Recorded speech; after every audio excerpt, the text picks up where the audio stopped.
Olá pessoal, tudo bem? Meu nome é Endrigo e hoje a gente vai continuar falando de redes neurais. A última aula a gente já deu um pouquinho do histórico, como elas funcionam, como você implementa uma rede. Nessa aqui a gente vai focar um pouco, vai retomar alguns assuntos, não vou retomar tudo para não ficar muito extenso. E eu vou mostrar como que a gente treina uma rede neural, né? Como que faz o processo total da informação ir e voltar, tá? E eu ia falar, se você não é inscrito ainda, aproveita e se inscreve. Eu pretendo fazer um vídeo, eu já fiz isso, tá? Mas eu não gravei ainda. Eu fiz uma rede neural inteira numa planilha de Excel. Então se inscreva, se a gente atingir aí os 150 inscritos, ou talvez até 140, 150, vamos tentar, gente, me ajuda aí. Eu vou gravar e vou liberar esse vídeo, tá? Acho que vai ficar muito legal e vai dar para entender muita coisa, porque a gente vai fazer passo a passo no Excel, tá bom? É isso aí, vamos lá.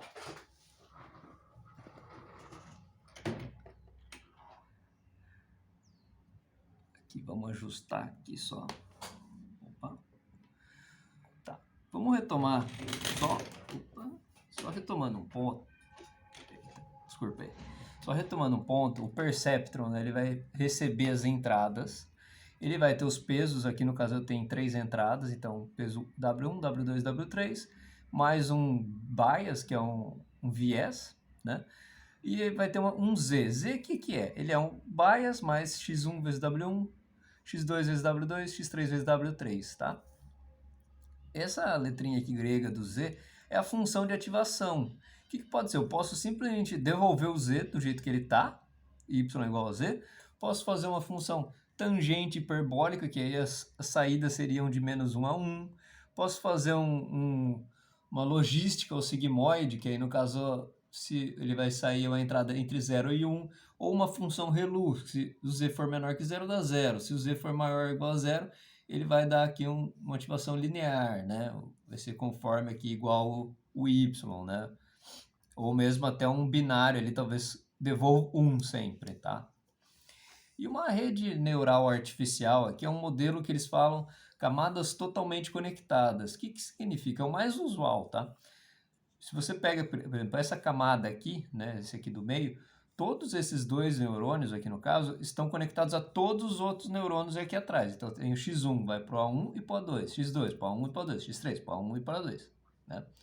Além disso, em cada um desses neurônios aqui, né, a gente recebe um viés, um B1 aqui, um B2 aqui, e nessa última camada aqui, né, que essa seria a camada de saída, ele vai receber o resultado dos dois neurônios que eu tenho na camada anterior e mais um outro viés, tá? Só nomeando, essa primeira camada onde eu tenho as variáveis de entrada, então aqui se eu for um problema com 3 variáveis, vou ter 3 neurônios de entrada, é input layer.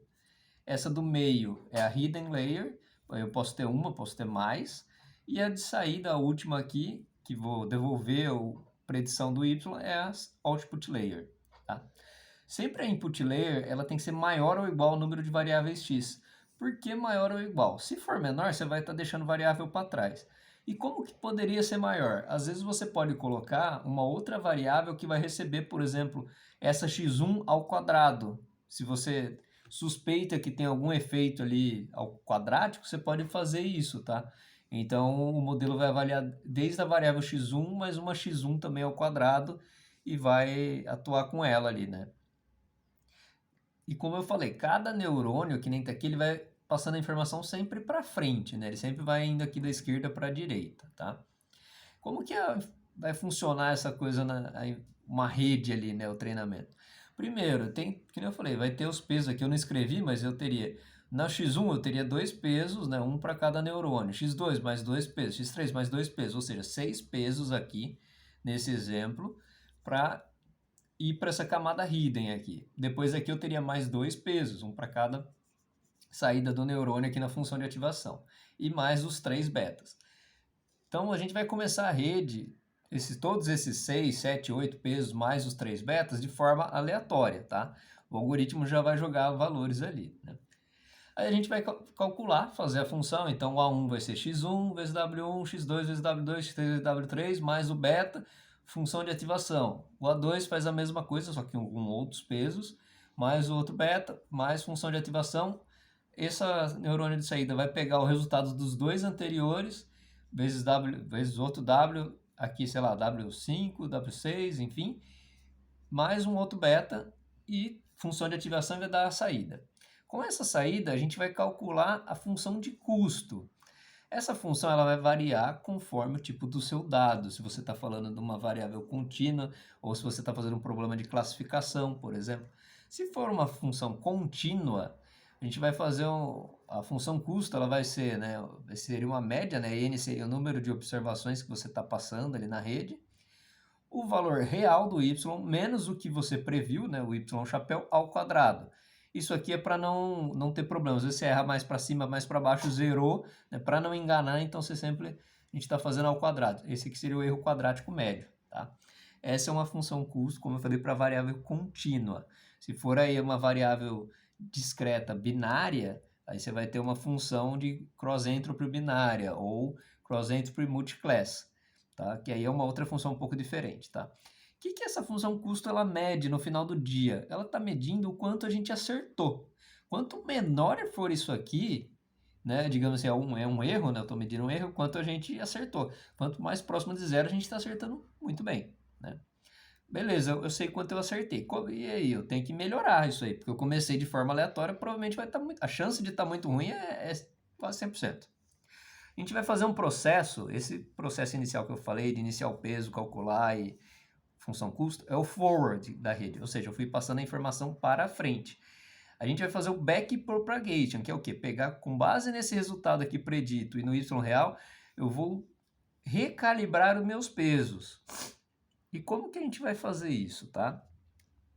A gente vai atualizar os pesos dessa forma aqui. O peso novo, né, de cada um dos pesos, vai ser igual ao peso anterior, menos aí um N aqui, né? Eu não lembro o nome dessa letra grega agora, que seria o learning rate, vezes aqui o gradiente do erro. Não é isso aqui, tá? Gradiente aqui ele envolve derivada para ser calculado, tá? Mas ele é baseado no erro, tá? O que é essa função aqui, esse learning rate?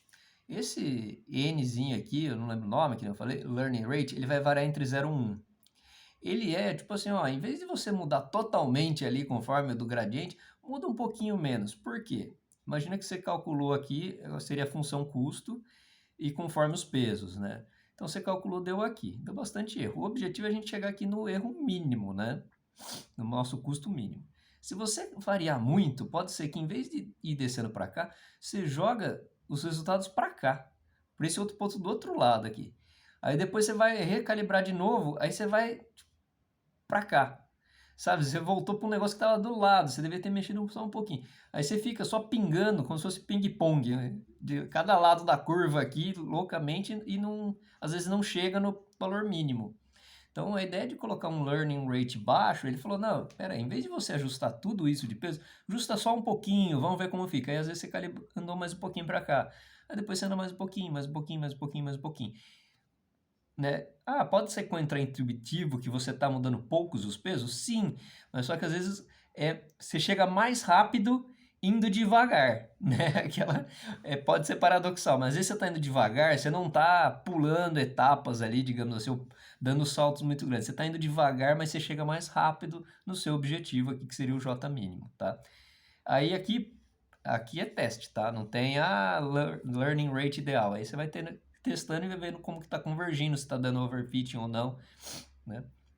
Aí beleza, calculei os pesos novos. Eu vou voltar aqui, então eu vou voltar para cá. Então eu vou calcular de novo minha função custo, que nem está aqui, vou calcular o gradiente, vou calcular novos pesos com base nesse no peso anterior 2 ali, né, que eu recalculei, e vou repetindo esse ciclo. Então, coloca os pesos, calcula a função custo, calcula o gradiente, atualiza o peso e volta, e volta, e volta. Até quantas vezes você vai fazer isso? Ou você pode configurar o seu algoritmo para ele fazer X vezes, né? Ou você pode ter algumas funções ali de parada, né? Que daí você falou, opa, parei aqui, né? Para de... Conforme, por exemplo, o seu peso está variando muito pouco ali, ele pode ter uma função de parada também e falar, opa, para aqui. Né? Já chegou no mínimo aqui. Porque senão vai chegar uma hora que você está aqui no mínimo, você vai continuar iterando, ele vai falar, não muda nada, o peso está igual, não muda nada, o peso está ideal, não muda nada, o peso está ideal. Ou vai ser umas mudanças muito, muito, muito sutis ali, sei lá, X casas depois da vírgula, né? No final disso tudo, beleza, treinamos a rede. Aí você vai fazer o quê? Você vai pegar essa rede com os seus pesos que você achou e vai passar por ela a sua base de teste, que você não mostrou ainda a base de teste. E aí você vai calcular ali o erro quadrático médio, enfim, os resultados finais com essa base de teste. Beleza, pessoal? É isso aí, espero ter ajudado e até a próxima.